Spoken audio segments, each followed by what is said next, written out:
జై శ్రీరామ్. అందరికీ నమస్కారం. వెల్కమ్ టు న్యూస్ అఖండ. నేను మీ కస్తూరి శ్రీధర్. మిత్రులారా, అమెరికా అధ్యక్షుడైనటువంటి డొనాల్డ్ ట్రంప్ మన శత్రుదేశం అయినటువంటి బంగ్లాదేశ్కు భారీ షాక్ ఇచ్చాడు. న్యూస్ మాత్రం సూపర్గా ఉంటుంది. ఏ ఒక్కరు కూడా ఈ స్కిప్పులు కొట్టకుండా జాగ్రత్తగా వీడియో అంతా చూడాలని చెప్పేసి నేను మిమ్మల్ని అందరినీ కూడా కోరుకుంటున్నా. బంగ్లాదేశ్ మన పొరుగు దేశం. అసలు ఈ బంగ్లాదేశ్ ఏర్పడింది ఎవరి మూలంగానో తెలిసిన మన భారతదేశం మూలంగా. మనం అప్పట్లో పాకిస్తాన్తో యుద్ధం చేసి మరి ఈ బంగ్లాదేశ్ను ప్రత్యేక దేశంగా ఏర్పాటు చేశాం. ఆ విధంగా ఏర్పడినటువంటి బంగ్లాదేశ్ ఇప్పుడు మన మీదనే కాలు దూస్తుంది. ఏకంగా భారతదేశంతో యుద్ధానికే సిద్ధపడుతుంది. ఒరే, ఈ చైనా, ఈ పాకిస్తాను వాళ్ళ వల్లే గాల ఏది భారతదేశాన్ని ఢీ కొట్టడం. చైనా అట్టాడితే తోక ముడుచుకపోయి అది కదా ఊరకొక్క కదా ఎగమలి తోక ముడుచుకొని కదా పారిపోయినట్టు చైనానే ఎగబెరకపోతుంది, ముడుచుకుపోయినట్టు సుండరకపోయినట్టు. వీళ్ళు వచ్చేది యుద్ధం చేసేది. ఈ ముండా కొడుకులు ఏం తెలిసిన మొత్తం అంతా వీళ్ళ గ్యాంగ్ ప్రపంచంలో ఏడాడు ఉన్నారో అందరినీ పోయి కాళ్ళ వేళ పడతారు. రాండి మనం అందరం పోయి భారతదేశం మీద యుద్ధం చేద్దామని. అంత ఈజీనా అంటాలే. సరే చూడండి, దాదాపు బంగ్లాదేశ్ ఎగుమతులు దిగుమతులు 70% వరకు మన భారత్తోనే ఆధారపడి ఉంటాయన్నమాట. ఇక బంగ్లాదేశ్కు కావాల్సినటువంటి నిత్యావసరాలు, ఈ పత్తి, రా మెటీరియల్, డీజిల్, పెట్రోలు, ఈ విధంగా ఒకటైంది. దాదాపు అన్ని రకాలుగా ఈ బంగ్లాదేశ్ మన భారతదేశం మీదనే ఆధారపడి బతుకుతూ ఉంటుంది. మనం కూడా సరేలే ఏదోలే గతిమాల ముండా కొడుకులకి నేను అని చెప్పి అదొక ఆలోచన. పైగా ఏంటంటే బంగ్లాదేశ్లో 1 కోటి మందికి పైగా మన హిందువులు ఉన్నారు. ఇవన్నీ దృష్టిలో పెట్టుకొని అన్ని ఉత్పత్తులను కూడా డిస్కౌంట్లో తక్కువ ధరలకు ఈ బంగ్లాదేశ్కి ఇస్తా ఉన్నది మన భారతదేశం. కానీ ఇప్పుడు బంగ్లాదేశ్లో పరిస్థితులు పూర్తిగా మారిపోయినాయి.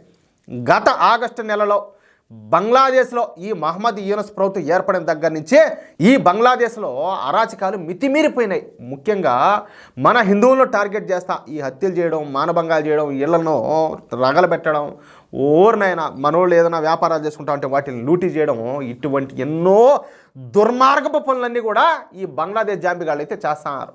ఇక ఈ బంగ్లాదేశ్ జాంబీలకు మహమ్మద్ యూనస్ ప్రభుత్వం కూడా మామూలు సపోర్ట్ కాదు. ఏంది, జైల్లో ఉండే తీవ్రవాదులను కూడా అందరినీ దగ్గర ఉండి మరి ఇడిపించామంటే పొరంబోకుండా కూడా. దీంతో ఆగ్రహం వ్యక్తం చేసినటువంటి భారత్ బంగ్లాదేశ్ నుంచి అన్ని రకాల ఎగుమతులు దిగుమతులు నిషేధించింది. బంగ్లాదేశ్కు అన్ని రకాల సహాయ సహకారాలు కూడా నిలిపేసింది. దీంతో బంగ్లాదేశ్ మహమ్మద్ యూనస్ ప్రభుత్వం ఇక అమెరికా నుంచే సాయం పొందడం ప్రారంభించింది. ఏదో మొన్నటిదాకా కూడా ఒక ఉన్నాడు కదా ముసిలి పినిగా, ఎవడు జో బైడెన్ వాడున్నాడు. వాడేందంటే వీళ్ళకి బాగా సపోర్ట్ చేస్తూ ఉన్నాడు. ఎందుకో భారతదేశం మీద ద్వేషంతోనో కుట్రతోనో. అర్థమవుతుంది మీకు? అంటే భారత్కు బదులుగా అమెరికా నుంచి ఈ బొంగులో దేశ నిధులు పొందుతూ వచ్చిందన్నమాట. ఇక రోజులన్నీ ఒకే రకంగా ఉండవు కదా. ఇప్పుడు అమెరికాలో ఉండేది వచ్చేసి డొనాల్డ్ ట్రంప్ ప్రభుత్వం.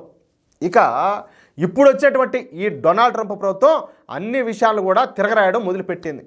ఈ క్రమంలో భాగంగా బంగ్లాదేశ్కు ఇచ్చేటటువంటి ఆర్థిక సహాయాన్ని, అదేవిధంగా ఇతర ప్రాజెక్టులన్నింటినీ కూడా నిలిపేస్తా డొనాల్డ్ ట్రంప్ ప్రభుత్వం ఒక సంచలనమైనటువంటి ఒక నిర్ణయం తీసుకునేది. చచ్చిపోతుంది నామ కుక్క సాగు కదా, మామూలు సాగు కాదా. అది కూడా బంగ్లాదేశ్కి ఇచ్చే సహాయాన్ని ఇప్పటికిప్పుడు నిలుపుదల చేస్తా ఎగ్జిక్యూటివ్ ఆర్డర్స్ని రిలీజ్ చేశారు. అమెరికా ఫారిన్ ఏజెన్సీ సంస్థ అయినటువంటి the United states agency for international development, అంటే దీన్ని వచ్చేసి USAID అంటారనమాట. ఈ సంస్థ ఈ ఆర్డర్ని ఇప్పటికిప్పుడు రిలీజ్ చేసేసింది. అమెరికా ఇకపైన ఇజ్రాయెల్కు తప్పించి ఏ దేశానికి కూడా సాయం చేయదని, ముఖ్యంగా ఈ బంగ్లాదేశ్కు అస్సలు సాయం చేయమని చెప్పేసి బంగ్లాదేశ్ ప్రభుత్వమే వాళ్ళ దేశాన్ని చూసుకోవాలని, ఇకపైన అమెరికా నుంచి ఎటువంటి సహాయ సహకారాలు కూడా అందజేయమని చెప్పేసి చీకొట్టేట్టు తేల్చి చెప్పేశారు. ఈ నిర్ణయంతో ఒక్కసారిగా ఈ బంగ్లాదేశ్ ప్రభుత్వం షాక్ గురైపోయింది. అంటే వాళ్ళకు కూడా తెలుసు, మనం కూడా పోయినసారి చాలా న్యూస్లో నేను చెప్తానే ఉన్నా, నాయన ట్రంప్ వచ్చాయంటే మ్యాటర్ వేరేగా ఉంటుంది, వేరే లెవెల్లో ఉంటుందని చెప్పేసి. అది ఎట్లా ఇప్పుడు చూడండి, దీంట్లో మర్మం కూడా ఒకటి ఉన్నది. ఇప్పటికే డబ్బులు లేక నానా ఇబ్బందులు పడుతుంటే ఇప్పుడు అమెరికా ఈ నిర్ణయం తీసుకోవడంతో బంగ్లాదేశ్ పరిస్థితి అయితే దారుణంగా తయారైపోయి ఉన్నది. అంటే చెప్పాలంటే పాకిస్తాన్ కంటే ఇంకా అద్మానంగా తయారవుతాయి అన్నమాట. ఇప్పటికే భారతదేశంతో అనవసరంగా శత్రుత్వం పెంచుకున్నటువంటి బంగ్లాదేశ్కు ఇక నరకం అంటే ఎట్లుంటుందో కనపడుతుంది. సరే, ఇప్పుడు అమెరికాలోని డొనాల్డ్ ట్రంప్ ప్రభుత్వం తీసుకున్నటువంటి ఈ నిర్ణయం మూలంగా $500 మిలియన్ సాయం ఇప్పటికిప్పుడైతే ఆగిపోయింది. ఇక ఈ వరల్డ్ బ్యాంకు అదేవిధంగా IMF సంస్థలు కూడా, IMF అంటే తెలుసు కదా, ఇంటర్నేషనల్ మానిటరింగ్ ఫండ్ అంటారనమాట, ఈ సంస్థలు కూడా బంగ్లాదేశ్కు ఈ అప్పు ఇచ్చే పరిస్థితి అయితే లేదనమాట. ఇక బంగ్లాదేశ్ పరిస్థితి రోజు రోజుకు దారుణంగా పడిపోండాది. అన్యాయంగా మన హిందువులను వేధించినందుకో, వాళ్ళ పొట్టను పెట్టుకునేందుకో, వాళ్ళ ఉసురు తీసినందుకో, వాళ్ళ ఆస్తులు కొల్లగొట్టినందుకో ఈ బంగ్లాదేశ్ ముండా కొడకలకో ఇటువంటి శిక్ష పడాల్సిందే. ఏమంటారా?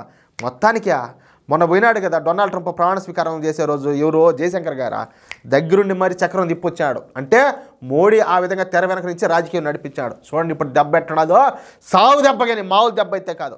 మిత్రులారా, ఈ న్యూస్ కనుక మీకు నచ్చినట్లయితే, మీకు నచ్చి ఉంటుందని నాకు తెలుసు, ఈ న్యూస్ను ప్రతి ఒక్కరికి చేరేటట్టు మన భారతదేశ ప్రభుత్వం ఏం చేస్తుందో హిందువుల విషయంలో, ఈ బంగ్లాదేశ్ను ఎట్ట దెబ్బ కొడుతుందో ప్రతి ఒక్కరికి తెలియాలంటే మీరు ఈ న్యూస్ను ప్రతి ఒక్కరికి షేర్ చేయాలా, ప్రతి గ్రూప్కి షేర్ చేయాలా, ప్లీజ్ రిక్వెస్ట్.